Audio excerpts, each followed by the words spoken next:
Hey, what's up, everybody? It's Dean Rogers. Welcome back to the Dean Rogers Show. Today, we got another special guest, Mr. Paul Campo. What's up, man? What's going on, man? Happy to be on. Yes, sir. No, I'm excited to have you on. We've been flirting with each other for a while to get you on here, and I think I was just on your podcast recently. I'm excited to talk about this topic today because honestly, people are missing deals. People are letting deals fall through the cracks. People are um, letting someone else get the deal because they're not doing the right follow up. So today we're really going to drop a ton of value for the listeners and really help them understand how they can get more deals on the money they've already spent, right? To generate those leads and put those leads in front of them. So, guys, if you don't know who Paul is, quick background on him. He started wholesaling and flipping mobile homes and land in 2016. He then found his way into copywriting and started with his first client, Mr. Trevor Mock from Carrot, Investor Carrot. Great company there. You've tracked and measured over 2,000 email blasts, okay, which you said was over five and a half year span, okay. You've done a lot of large SMS marketing campaigns for e-commerce, and then in 2021 you quit your full-time job as a pipeline welder and were able to go full-time into real estate. And then you started OmniDrip based on your experience, based on your success there, and that's where you're helping real estate investors, which if you guys go to reiomnidrip.com, you guys can connect with Paul there. So, dude, I'm excited to dive in and get into the good stuff. Definitely, man.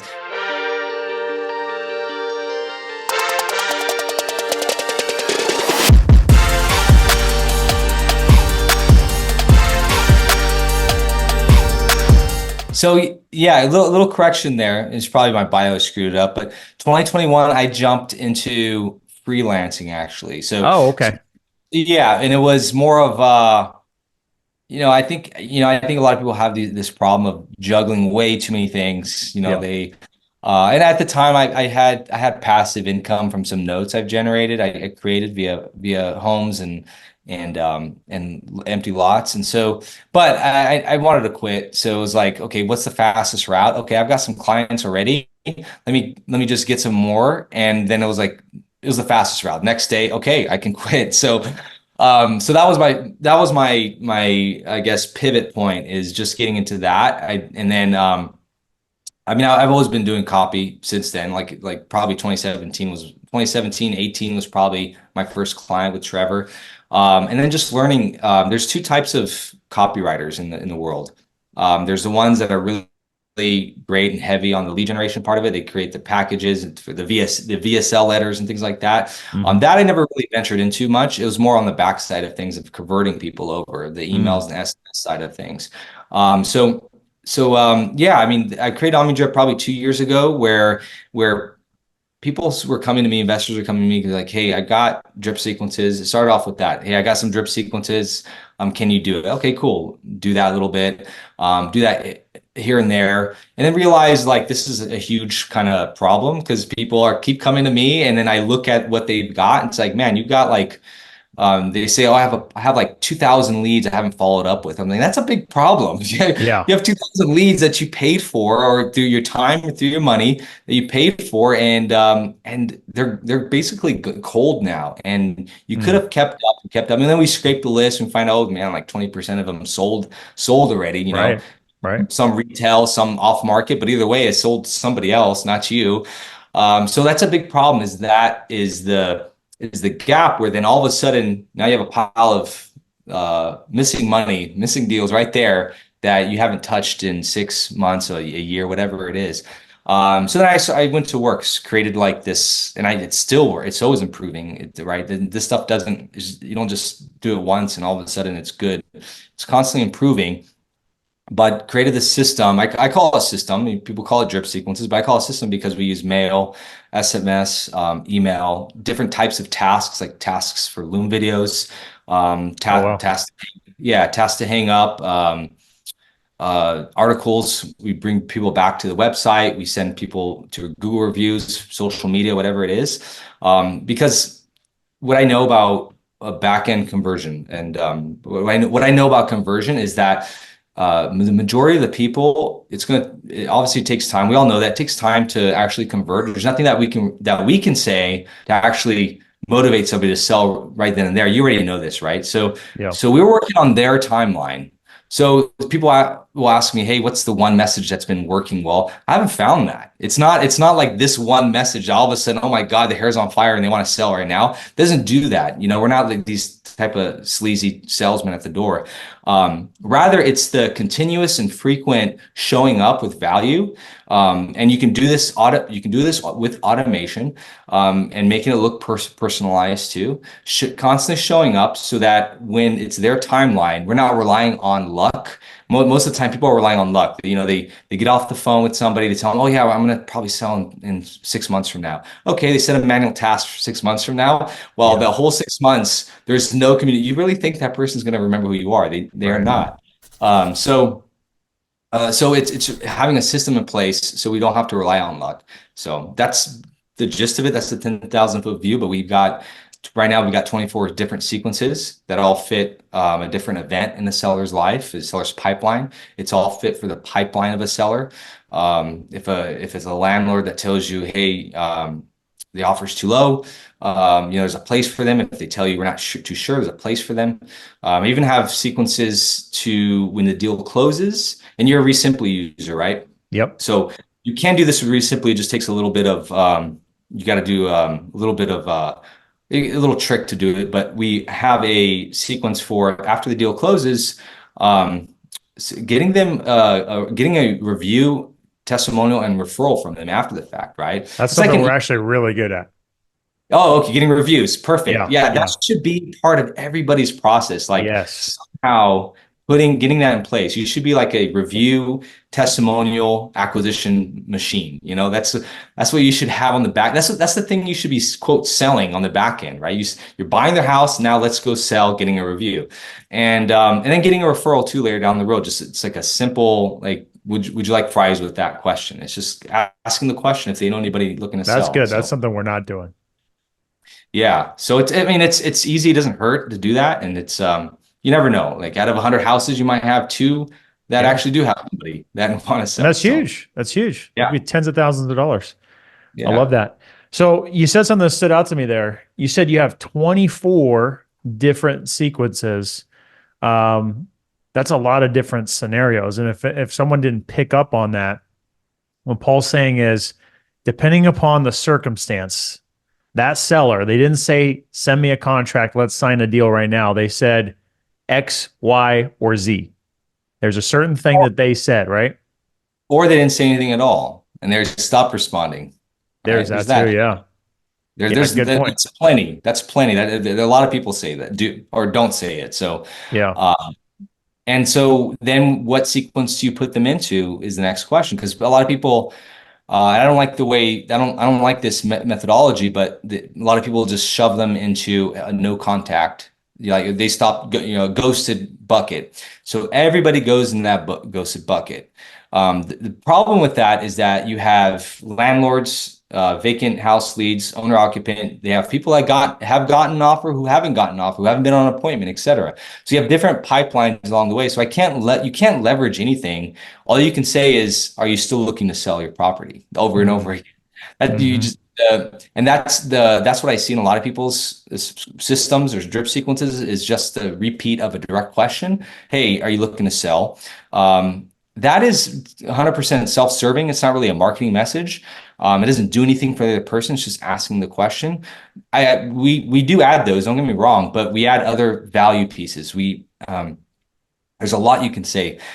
There's there's a back when I was wholesaling and flipping mobile homes. I remember that like my first few appointments, I was struggling. I didn't have any mentors or coaches. I came from a blue collar background because I dug holes for 16 years.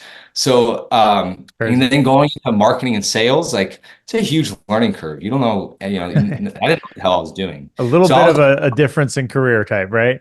oh yeah, The labor based, hardworking, and then something creative. right. So yeah, exactly. So, but I was door knocking, foreclosures, probate leads, executor houses. Um, And I was kind of, I was struggling. It's kind of natural to have that struggle phase. Nobody Oh, yeah. doesn't come from that kind of background and goes into it flawlessly. So I had an old school investor pull me aside and he's like, "Hey, I want you to write down 100 different ways that you benefit a seller." Okay, I didn't really understand the point of it, but started writing everything down. So you save them from embarrassment of listing their house. Sell with all their they can sell with all their I started putting myself in the seller's shoes. Okay, what are some Yeah. things that this is gonna is that so what that did for me, for one, it gave me some encouragement because at the time, like everybody, you're going in thinking it's all about price, it's all about offers, just giving them an offer and hopefully they say yes. It's a lot more than that. We're actually, helping a situation and digging into that situation. But then later I realized today that is like the basis for what I do. And a lot of people, a lot of investors, they underestimate or they don't realize that a lot of people don't know or don't really understand what a cash offer brings to them on the table, and the constant reminder of what it actually does. Cash offer doesn't really mean anything. Like face value doesn't mean much, but it's what it provides. It's the benefit of what it provides, right? It can they can leave all their unwanted stuff behind, right? That's a huge hassle. It's like I remember Hmm. selling my house, all this junk. I was like, what the hell am I going to do with this? Saves them from embarrassment, right? If they don't want to advertise to their neighbors, to their friends that they're selling their house, so they don't want to put that sign up front, letting them know they're in some kind of financial distress, whatever it is. So there's a huge number of things that we can say that kind of we can remind them in marketing messages. Whenever I write for print shops and we're putting together like a series of direct mail for investors, that's one thing we focus on. Is like the problem with the big problem with investor marketing is that they just throw up onto the page. Like everything that, they list off everything, but that just gets glazed over. And so we focus on one unique, one hook, one theme, however you want to call it, for that one marketing message. So every SMS I send out, every email has one like theme or one hook. I know that might sound vague, but like an auto text message that might go out might say, "Hey John, just a reminder that our offer means that you can leave all your unwanted things behind." Or you can say, "Hey, just a reminder that you don't have to wait for the banks or buyers to drag their feet. We can buy with one appointment." So that kind of reminder of it. It's a subtle way of saying, "Hey."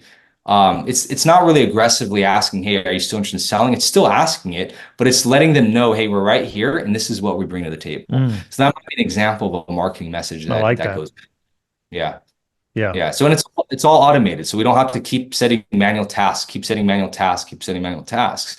And that person's still in our workflows and still being marketed to. So yeah, that's just an example of it. I mean, there's all kinds of tricks to the trades. There's bringing them back to the website, sending them reviews, sending them mail. I'm big on that, sending them follow-up mail. So yeah, Yeah. man. That's great. Well, I'm curious what your take is. So there's a couple different schools of thought in terms of how often you should follow up with somebody. There's the people that think you should call them breakfast, lunch, and dinner, and be blowing up their phones, calling them multiple times in a row, sending them text messages and emails like crazy. What's the right cadence? Yeah. And that might be circumstantial, but what's the right cadence to follow up with somebody? Yeah. So that's another reason why we have multiple sequences, because the cadences are going to matter. If the seller tells me that, "Hey, we're not too sure," like that's what I call like the, selling delayed type of sequence. Their selling is delayed for whatever reason. That one's going to be a slower cadence, right? I'm not going to be so aggressive. They've already been through the pipeline. It's later down the pipeline. They already know who we are. But if they come in and fill out a form, and I would say I've seen other form filled sequences. I think they're all pretty weak, because they all tread very carefully. I'm aggressive because once they fill out a form, they've expressed interest, and I want to get them on the phone as soon as possible. That's like the one goal when once they fill out the form is I'm trying to move them down the pipeline. So for that sequence, we have about 7 steps in one day. And then next day Wow. might have like 5 steps. So the steps like that might so the steps, and then this one has worked. My clients love this sequence because it works well. But the steps are very natural. It's not like abrupt. It's not, it's like a text message goes out thanking them, asking them when's the best time to call. Oh, hey, I forgot to mention, and then another text might be sent out. Hey, I forgot to mention you can book a call directly with us from our calendar, and I might send the calendar link, or I might send an article. Hey, just letting you know that here's how you can sell your house quickly, or something to that effect. But it's all conversation that flows with one another. Task goes out to call. A direct mail piece goes out. It's a thank you greeting card. So it's yeah, it turns out to be 7 steps all in one day, but it also, when you read it, all seems pretty natural. Mhm. But that one is only 30 days long. It's not a very long sequence, because then at the end of 30 days, we've been marketing aggressively with them. I want to tone it down now because I don't want to keep going, or else I might hurt deliverability. So then that switches over to one of our less aggressive sequences. Yeah. Yeah. Makes sense. Yeah, I'm sure there's a lot of psychology behind the way that you put together OmniDrip, right? So based on the Oh, way that that absolutely. seller's thinking, what their state of mind is, where did you get that experience? How did you have the insights on that besides obviously just testing it, but like how did you cut your chops on that? I was a motivated seller.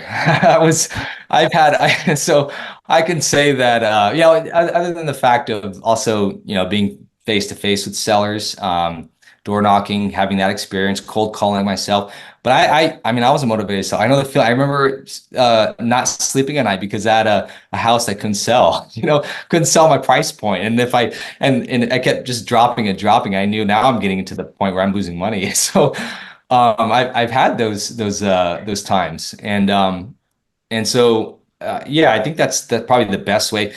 That's probably the best way to sell any product or service is you actually are a user of it, right? You're actually a user of it. I mean, you kind of you promote Simply, you're an actual user of it, so you have the best experience and best review of it.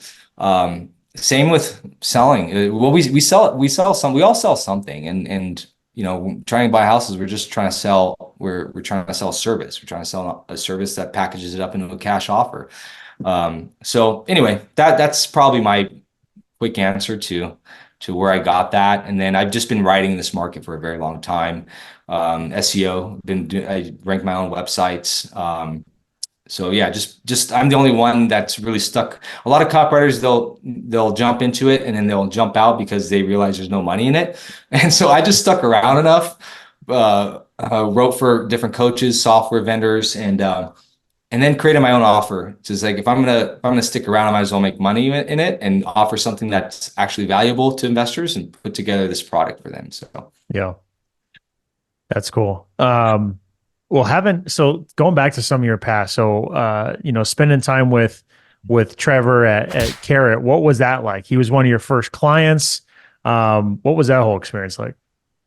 yeah, that was, I mean, I would say that I had more contact with, she's not there anymore. It's like I forgot her role, but that role was, what I was doing was, I was one of their clients, or I was their, no, they were my client. And what I would do is, help him with his concierge, Hmm, clients. He's just launched like this whole concierge I thing. We remember. would get on the phone. Yeah, we would get on the phone together, all of us, and discover, like, okay, what are some things we can, like, what are some hooks, what are some appeals to their brand that we can bring out in the spotlight on their website. So that was the main thing I did with them. I was like the main copywriter for that part of it. So I mean, I've been in his office. I mean, Trevor's cool. He's a really laid He's a back great guy. dude. Yeah. Yeah. So yeah, I mean, that's kind of what I did with them. I had other clients. I would say my favorite project was this big land developer that they did all the entitlement stuff. So they buy an empty lot, and they put all the entitlement together. They get blueprints from architect, put all that together, and then they go and sell that as a package to another investor. Well, they Yeah. were doing something kind of unique where they were selling it via direct mail. So they had a list of these investors, these top Hmm. investors in the country, and then they go and create this package, direct mail package, and they sell it. So I became their main guy to do that, and I was working alongside a guy named Craig Simpson, he's Dan Kennedy's direct mail guy.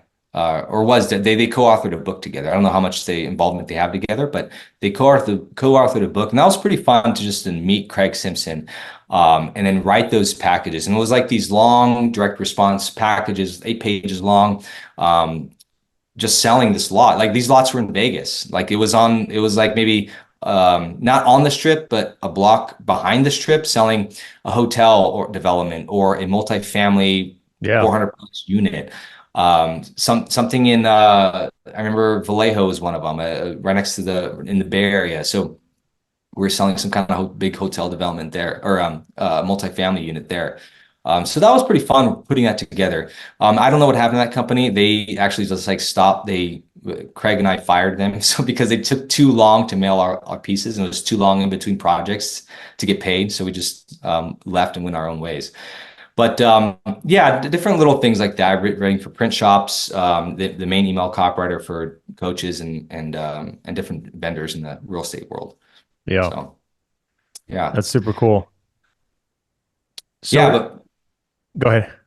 oh yeah, but follow up I'd say is is like the main thing, dude. Like that's going back to that. See, drip sequences is just it's just a tool. It's not like drip sequences. People ask me, do I must have like this long, like if I have 24 sequences for investors, I must have all this. If they subscribe to my email list, I must have all this junk and all this. And I actually don't. I have, and I'll explain why. I'll explain why I don't have it personally in OmniDrip. If somebody signs up today, they're going to get into one of my welcome series. They're also going to get an opportunity to get into my SMS sequence too, which is I call like the perfect seller drip. And they're going to see like live examples of what that looks like. And that's it. And then they're done. And then they get put on my marketing list, and I blast email almost every day.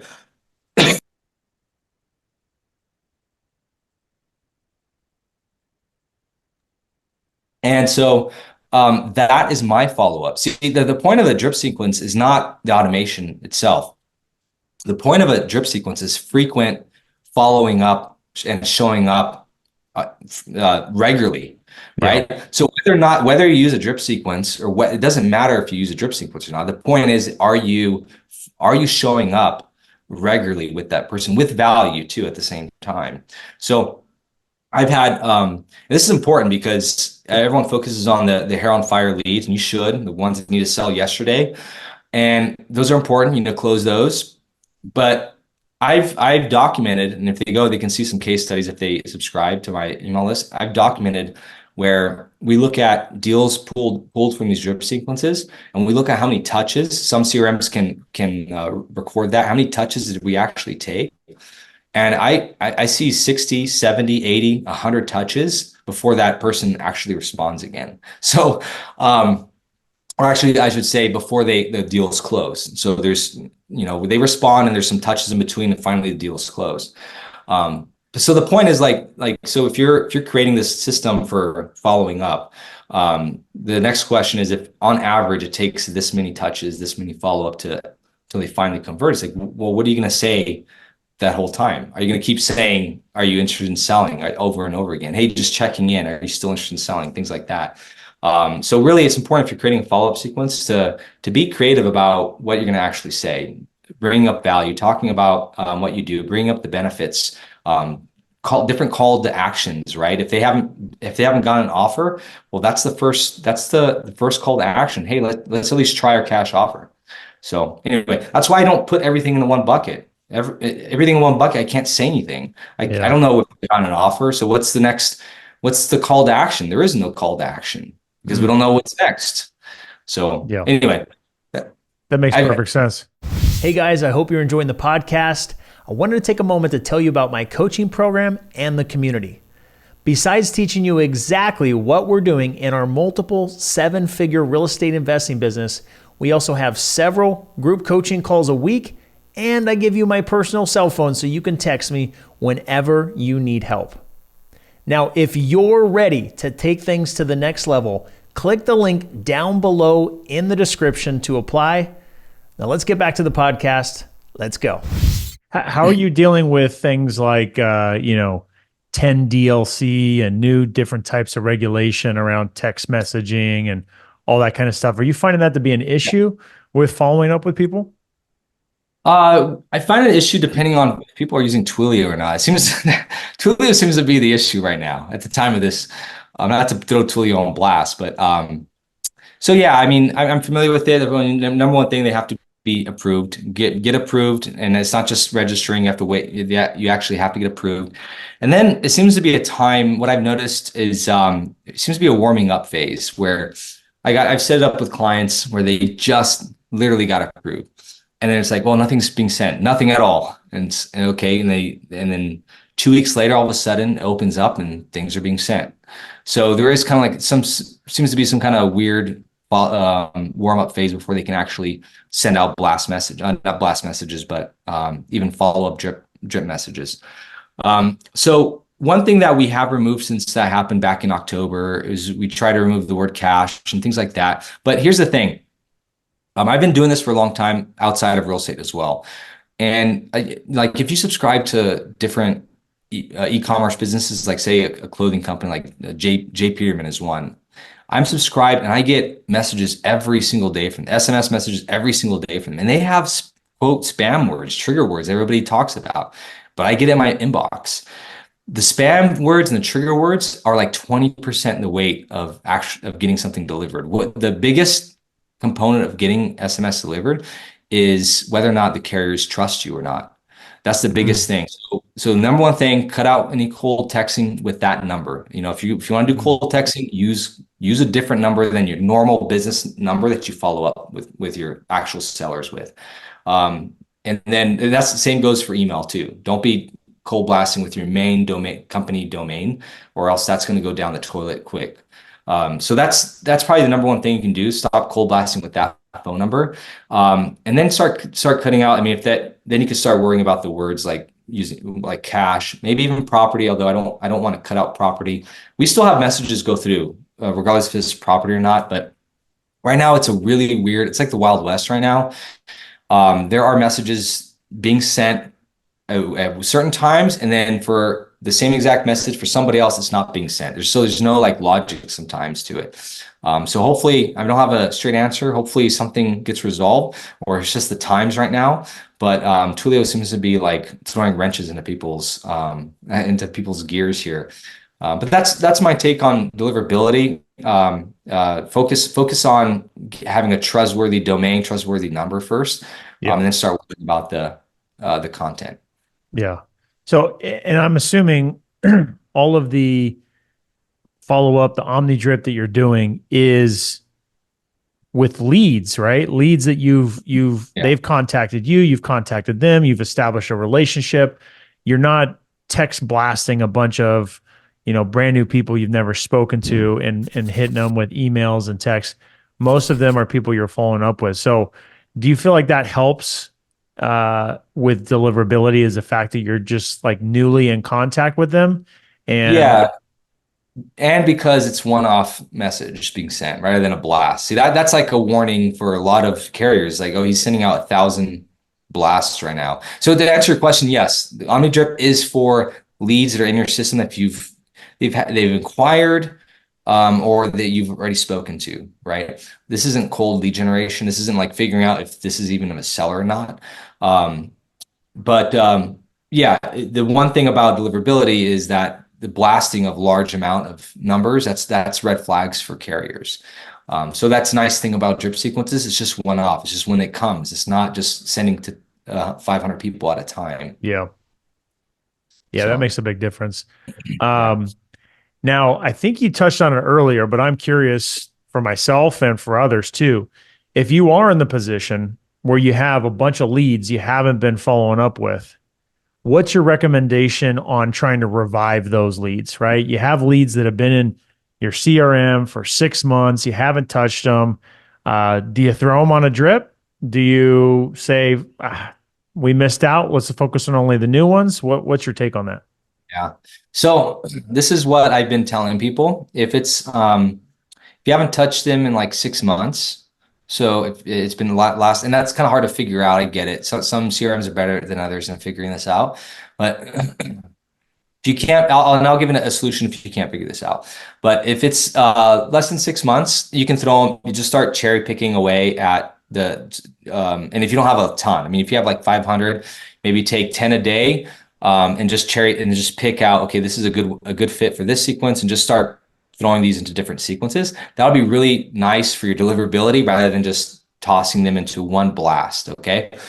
If you've got a ton, I can't do that. I don't even know I don't even know where they're at. It could have been 2 years ago that I spoke with them. I would say call them first. Get a calling center, get somebody to go through and start getting some kind of engagement with them first, right? Then second is put them on a cold email blast sequence. You can get away a lot better with cold emailing than you can with SMS if you use a different domain. So if you own what's your brand's name? Home Helpers Group. Homer's Helper or Home Helper? Home Helpers Group. Yeah. Home Helpers Group. Homehelpersgroup.com. So you wouldn't want to use homehelpersgroup.com. You'd want to buy if it's available, homehelpgroup.com. Maybe something similar but a little different. And then you'd use like a tool like instantly.ai. That's what I use for cold emailing. And then you'd create a sequence within that and just toss all those leads in there. I would say after you can do it, it depends on how many leads you have, right? If you have thousands, you might, you calling them might not be fun. So, yeah. But if it's manageable, I'd say call first and throw them into a cold sequence, because then when you do that, you can relate with one another. So you can say in the cold email, you can say, hey, we've been trying to reach you on the phone, right? Now you have something to connect. I forgot to mention a crucial step. You gotta skip trace all that data again too. You don't even know if it's good data, right? You don't even know if you have a good phone number, a good email address. So you have to, I would say, scrape out all the sold data first. It's number one. Get rid of that junk, and then skip trace all that data.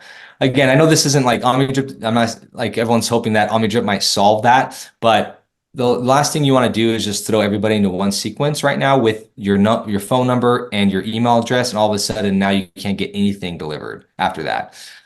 So that's my two recommendations. If you don't have a lot of leads, start every day, maybe going through 10, just picking 10 sequences for these people to fit into. If it's too many, you got to put them on a revive type of sequence that I just talked about. Call first, throw them into instantly.io for a cold email sequence, and then just like repeat that. So that's what I would recommend.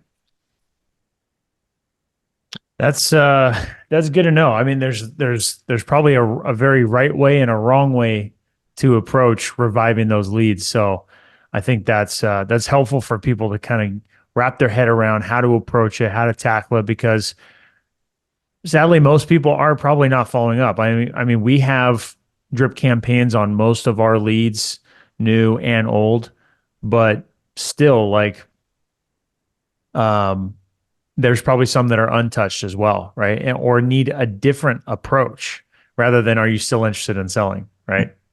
Yeah, or more. I mean, I've seen the drip sequences that are out there for different CRMs, and I've seen like long-term. People call it warm, hot, long-term type of sequences. Okay, better than nothing. I've seen them, but what I've seen is a long-term drip. For example, I know I've seen this specific. I saw it yesterday. Somebody's long-term drip. It went on for like 2 years. Like, this is my long-term drip. It goes on for 2 years. Okay, let me see what's the frequency. It's like you only have 9 text messages in here and 1 email. That's what you call like a long-term drip. What is one of my sequences with it just in a year has probably like 40 steps. So yeah, I think people underestimate the amount of what you can actually do. And I think it just comes from people's fear of like, I don't want to follow up too much.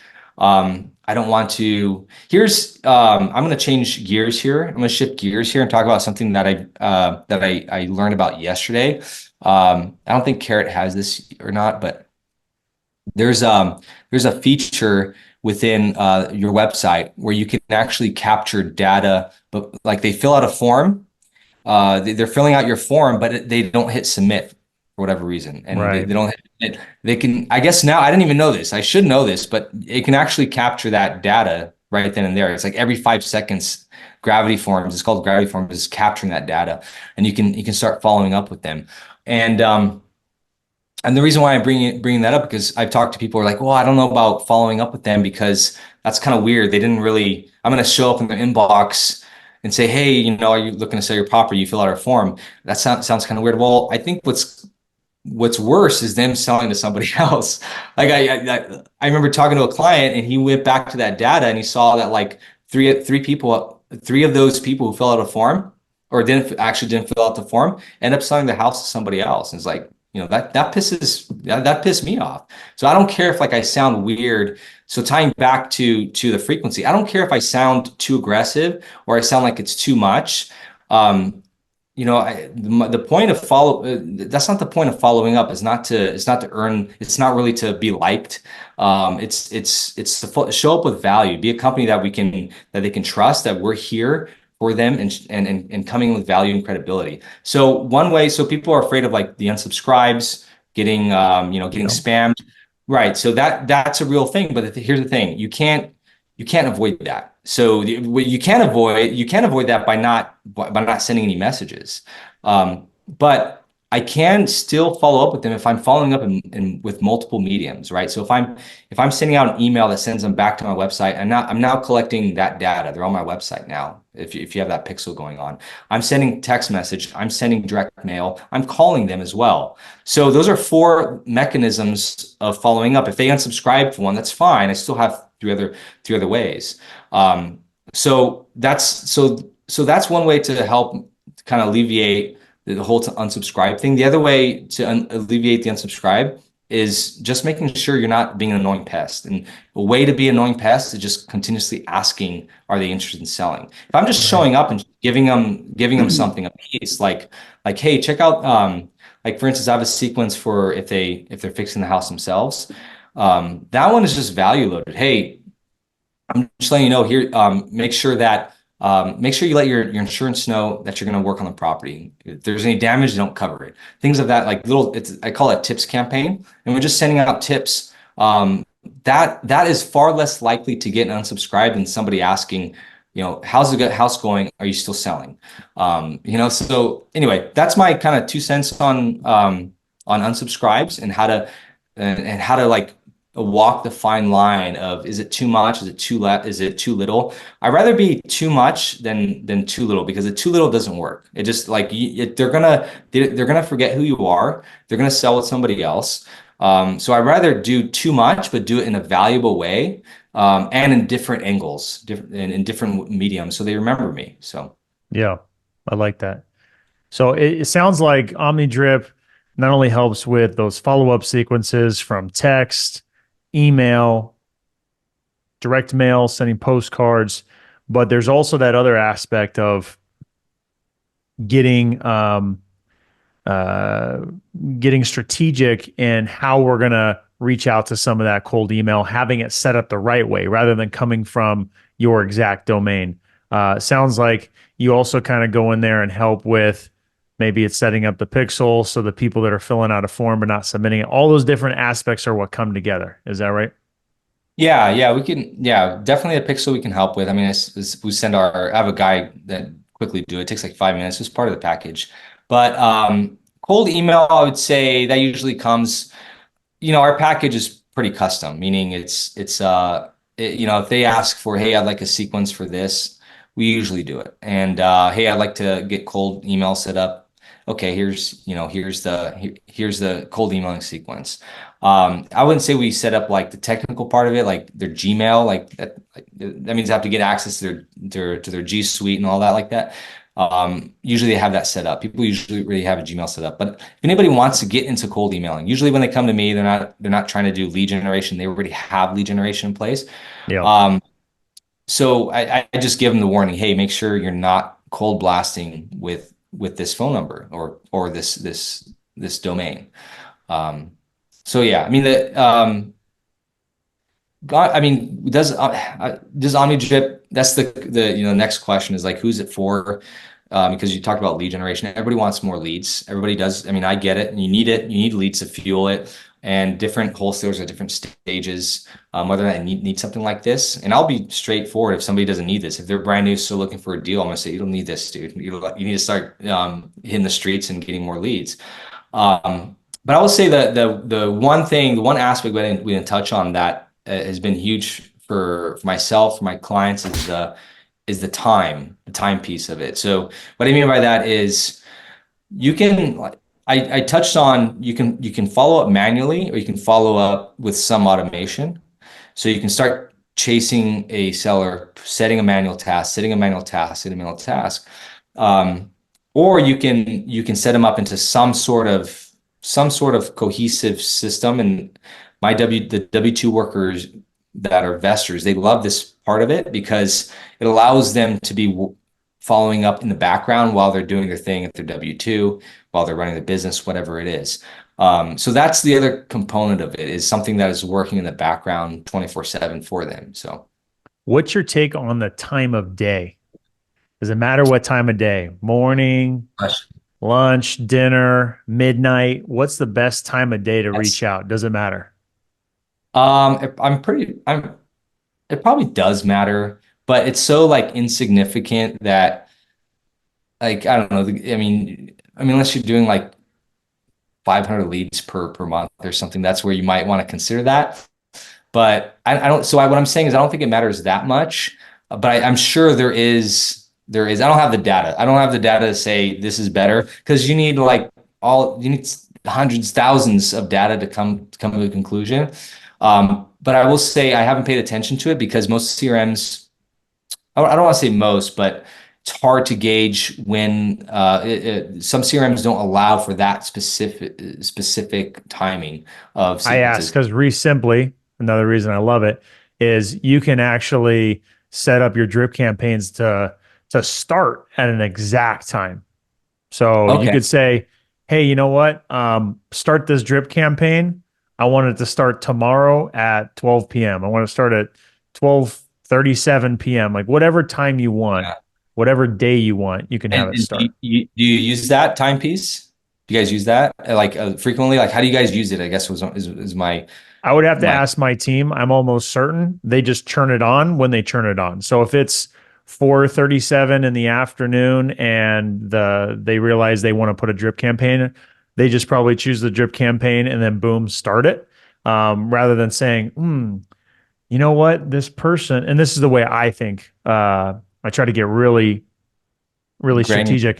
Yeah, Yeah. really granular. All right, so this person didn't answer when I called them at 4:37 right now. So it might be because they're at work. It's not a good time. Let me start this drip campaign and text them tomorrow morning at 10 a.m. Let's see if they're more responsive in the morning, right? Or maybe I'll try them after 9 to 5 work hours. I'll text them at 5:30, right? That's where my mind goes Yeah. and why I'm thinking, I wonder if that matters. I think that does matter, and to some extent, right? There's a Tim Ferriss. Everybody knows who Tim Ferriss talked about this story. I don't know if you're familiar with the story, but he got into the corporate world and his job was to cold call. I don't know what he was selling. I don't remember, like stock options or something like that. And he was looking at when everybody was calling. It was like they're calling at this time of day, and he like engineered some things like, well, I think the best time to call them is at this time of day because that's when they're always home. So then he like cut out a massive amount of time, and then just like, a small sliver of time, that's when he called, and that's when he got the most results. So that was his 80%, right? Yeah. Um, so I don't know if there's an answer to that for this industry. I designed OmniDrip so that it's speed of follow-up combined with quality of follow-up, right? Um, that's like, so we have voicemail scripts as frameworks so that when the lead manager, the acquisition manager they get a task and say, call this lead. They're not, they go ahead and quickly look at the notes, but they're not, I want them to quickly make that call and move on, right? Move on to the next lead, make that call, make that quality call, move on to the next lead, right? So I even have things to pace. Like, so part of our I have a lot of different task strategies. One of them is just really simple. I don't know why anybody, no, very, very few people do it, but the task instruction is, hey, when you make a call, if they don't answer, leave this voicemail. Here's the framework for it. And I have Mm, like a three formula framework. It's a three-part formula for voicemail. It's, make your intro, leave a benefit to the cash offer, like, hey, just reminding you of this, and that, and then call to action. Simple. Make it's just clean and simple in that way. And then we text, and then I have a manual text at the bottom. Hey, copy and paste this and send them this. And usually the text says something along the lines of, hey, I just left a message on your phone about this property regarding XYZ, whatever I talked about in the voicemail. Um, so getting back to what matters, I think for me, the 80%, like you have the 80 and 20%, 80% of me is getting people to at least just follow up systematically. That for me, that's the 80% of getting the 20. That's the 20% that gets the 80% of the results, right? I really like getting granular about it. I mean, I get granular with data and things like that, but it's hard for me to like give a strategic and concrete answer to how they should do it, rather than here's what you should do, just go and do it. And when yeah. we set up times, we usually do it like it's based off of when it's set. So they set a drip sequence 7 in the morning. Well, they're going to get another, depending on the step, maybe 5 minutes later, 10 minutes later. That's as granular as we can get, as we get. We have Yeah. typo messages that go out. Like, so we want to make some we have marketing messages and we have personal messages. We want the personal messages to seem like we just thumbed it right then and there. So I'll send out something, and then maybe 5 minutes later, there'll be a typo correction, or 5 minutes later, just say, hey, let me know what you think about that. Oh, hey, I forgot to link the article here, things of that nature, to make it Yeah. seem like we're actually having a conversation. So Yeah. Hey, I hope you're enjoying the podcast. If you're listening to this right now and you're just getting started, or you're doing this on your own, you might be struggling or not have clear direction. And I get it. When I first got started, I got some results, but I wasted a lot of time and made some big mistakes that cost me a lot of money. Now, I don't want the same for you, and I know I can help because after a handful of coaches and joining masterminds, we learn how to take our business to multiple 7 figures a year. Now, if you're interested in learning how you can join the coaching program and the community, click the link down below in the description to apply. Now, let's go ahead and get back into the podcast. Let's go. What's your take on keeping the sequence going or stopping it when they respond? I think you should pause it. And Resimply doesn't have this function yet, but I don't think you should stop it. That's for sure. Like so you have that, and you're asking about, because Resimply has that. We just had this conversation with a client earlier. So I always tell them not to turn it off, because a lot of times you just don't. A lot of times they ghost again. Like they'll respond back. I have like some humor messages. We have humor messages, and those work really well to getting like at least an LOL back. And well, that starts a conversation. Well, they might ghost you again. So it's like, I don't want to start them all over. Just keep them in that same sequence, if possible. Yeah. So I don't like stopping, because a lot of times it doesn't dictate to stop them. I agree, and that's one of my things that I have thought through and wondered, because you may be in part of that sequence, right?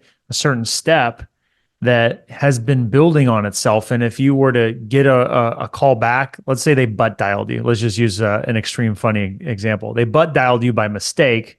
You didn't actually connect with them, and it stops it. Now you're starting all over. And probably in most cases, it's going to sound like it's your first time following up with them again, and it kind of throws things off. So I'm just texting Sherrod right now, owner of Resimply, telling him, "Yo, we got to put the pause in there," because I think it's the best solution, right? Having Yeah. an option for pause.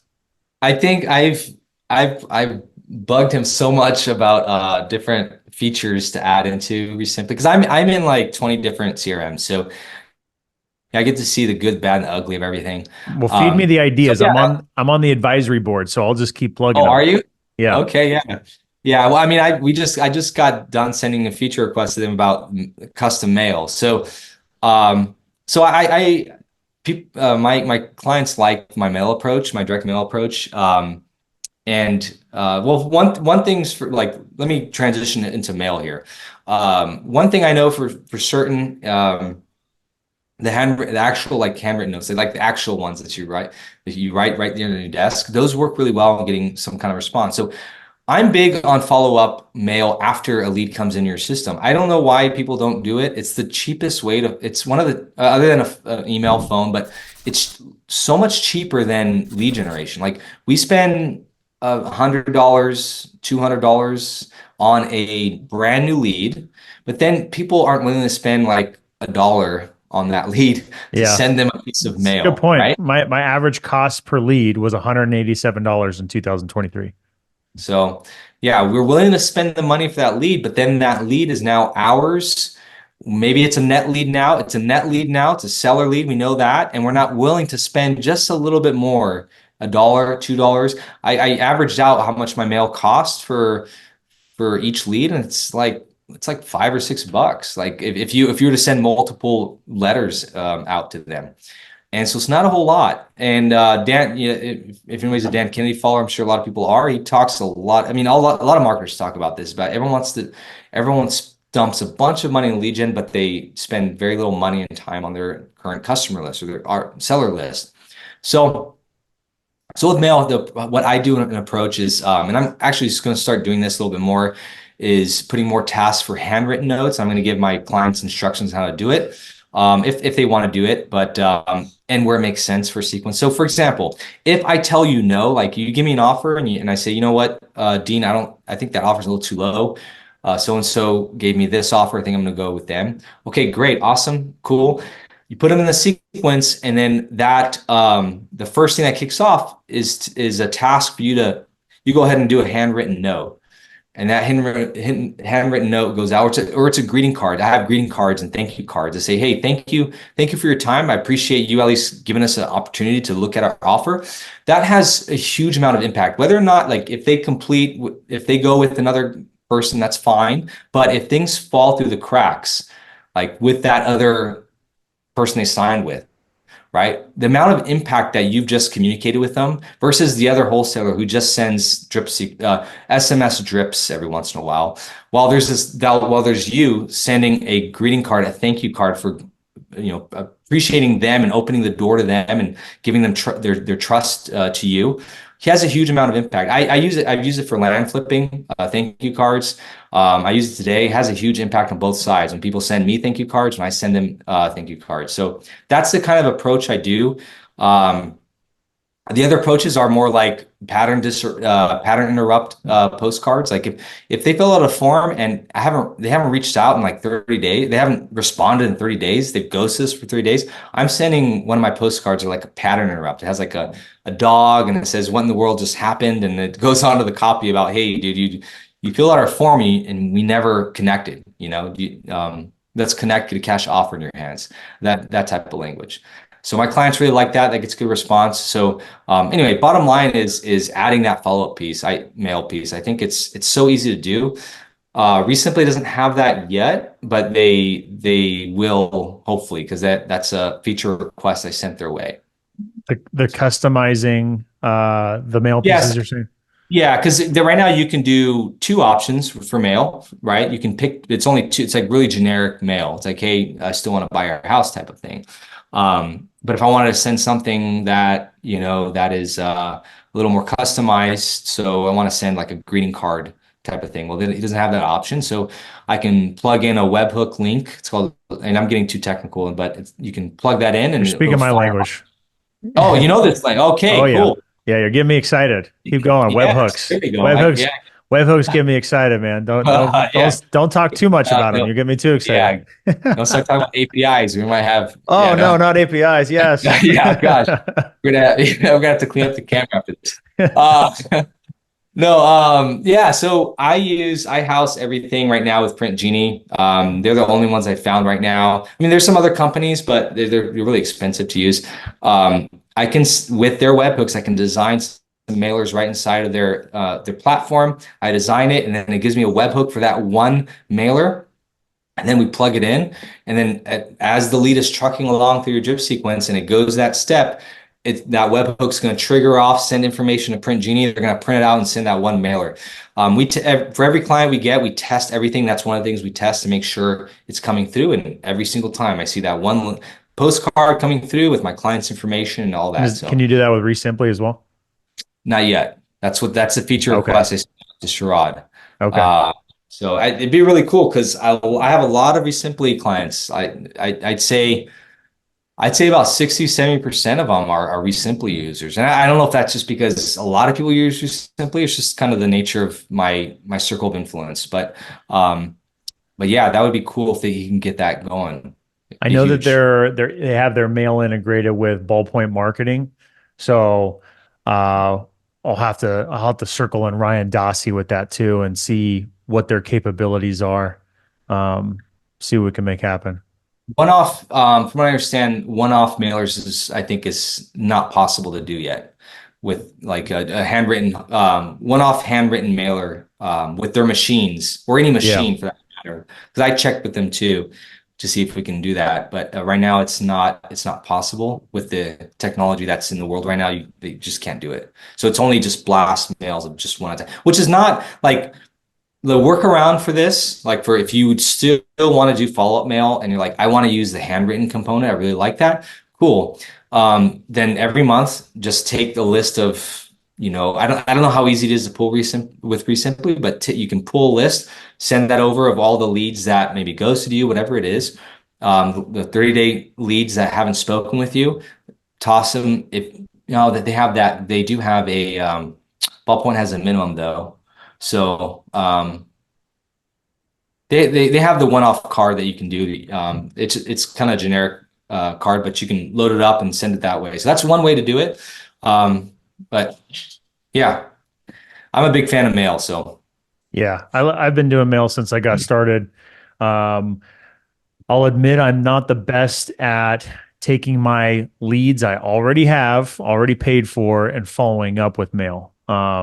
We may do it from time to time, but it's not a regular routine habit. So I do think that is a great strategy and a great idea. yeah, yeah. So yeah, mail. I did with land. I did a lot of land, and that was the main component. Was just mail generating those leads. Land was a little different. I never had to follow up that much. It was I had the luxury of it's not and these days are long gone, but back in 2018, 19, you can send to a list of maybe 700 people, if I remember if my numbers are right, and I get 3 to 5 contracts in the mail. Like those are blind Holy offers. smokes. This is cheap raw vacant land. So Yeah, buying it for $1,000, $2,000 a piece, reselling it for 8,000, right? So really, small numbers, right? So I like it though. yeah, yeah. That's cool. But yeah, man, that's OmniDrip. That's follow up, man. If you Yeah, want to no, continue. this is a ton of great info. We got into some of the weeds there. We even brought up webhooks and APIs. Got me excited. One thing I want to end with that I didn't realize until I was looking at your bio here. You have 4 kids. I do. I have 4 kids, ranging from 4 to 11 years old now. So Okay, so I've yeah, got 4 kids also. The nice. oldest is 8, 5, 3, and 1 as we're filming this, and Yeah, so we got that in common now too. yeah, definitely. I would say the four. If anybody subscribes to my list, I have a story of a botched vasectomy, and so, uh, Yes, that's yeah, awesome. yeah. So yeah, so Hey, obviously. that Omni drip, man, it's too strong. I Uh, yeah, I know they yeah, that abandonment, they couldn't shut it off. They just it just yeah, yeah, anyway. Um that's but hilarious. yeah, so 4 kids, we live up in yeah, yeah, right. We live up in Coeur d'Alene now. We used to live in Southern California, but Coeur d'Alene, Idaho. And Sweet. so yeah, Heard good things just about that place. yeah, you should in the summer come visit. Come in the summer. The winter's Too no cold, huh? bueno. I mean, it's our second winter here, so we'll see if we last the third winter, but we'll see. Must be cold. we'll have to go to Central California, maybe Lake Tahoe. I don't know. There you go.